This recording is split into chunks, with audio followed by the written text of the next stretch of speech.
Merci, merci Monsieur le maire. Écoutez, après ce qu'on vient d'entendre, je vais être plus bienveillant. Plus, plus bienveillant, y compris que vos ex-compagnons qui ont redit ce que nous disions depuis 3 ans. Et donc, il est inutile de le répéter, puisque maintenant, cela concerne une majorité, membre du conseil municipal un peu plus large que ce que nous incarnions au début. Et puis je serai aussi, je vais vous le dire, monsieur le maire, plus respectueux des personnes pour ne pas imiter l'attitude indigne que vous avez eue en permanence à mon égard. Et je crois que ne pas vous imiter, c'est aussi une forme de dignité. Alors sur ce rendu acte, il y a plusieurs éléments. La première, évidemment, qui nous permet de nous y raccrocher, c'est que nous sommes dans les désignations d'avocats.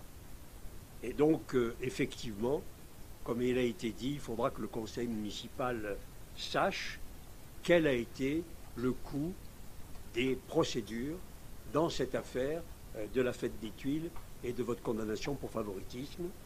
Et nous voudrions savoir si vous avez pris la décision de rembourser les frais d'avocat que vous aviez fait prendre en charge par le conseil municipal et auquel notre groupe, le seul, s'était opposé, mais notre groupe est maintenant souvent rejoint, donc on s'en félicite.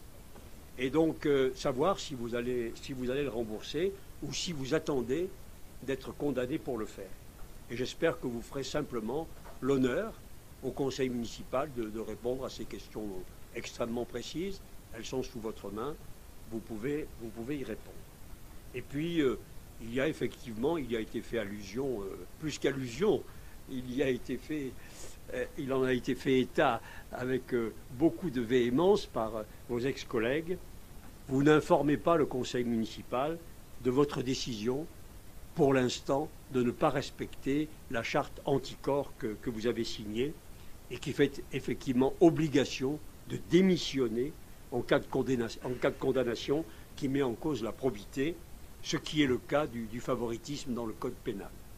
Alors, une décision de cette importance, monsieur le maire, de ne pas respecter une charte que vous avez signée, qui est un manquement à sa parole, dont vous ne voulez pas débattre ni dans le Conseil, ni devant les Grenoblois, eh bien nous pensons qu'une décision de ce type, de rupture d'une charte et d'une signature, aurait dû figurer dans votre rendu acte.